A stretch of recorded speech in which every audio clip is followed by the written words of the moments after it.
Voilà la grande salle à manger authentique de la maison natale de Suzanne Valadon, qui est née donc ici dans une chambre au 2e étage, de sa mère lingère, Madeleine. Suzanne naît de père inconnu. Sa mère Madeleine, jeune et célibataire, est alors pointée du doigt. Après 5 ans de vie passée à Bessines-sur-Gartempe, Madeleine décide de partir pour Paris.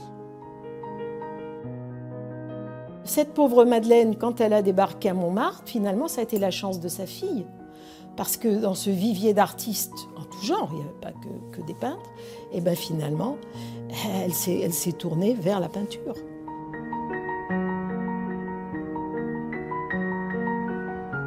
Elle s'est vendue comme modèle à Place Pigalle.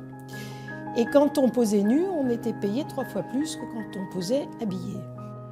Elle se fait appeler Maria, car les modèles italiens sont très prisés par les artistes à cette époque.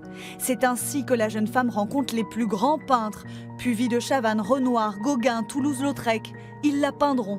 Et elle les observera pour devenir peintre à son tour.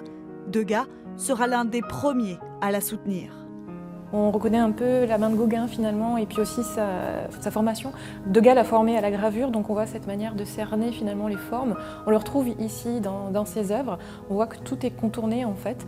Et puis elle va poser ses couleurs en aplat, des couleurs, elle a une palette très très riche, très vive, très intense. Elle aime aussi tout ce qui est décoratif, on le voit dans la Chambre bleue par exemple. Cette manière d'utiliser les décors, d'utiliser les tissus, de mettre tout ce qui est fleuri. Donc voilà, on sent ce goût-là. Influencée par les peintres qu'elle côtoie, Suzanne Valadon impose toutefois son propre style. Elle sera la première femme en 1894 à entrer à la Société nationale des beaux-arts.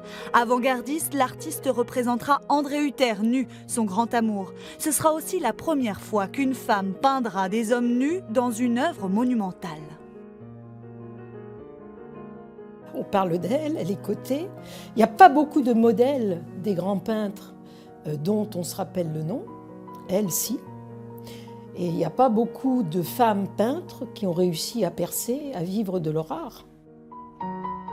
Née dans le ruisseau, cette femme libérée et autodidacte réussit à devenir célèbre comme modèle puis comme peintre.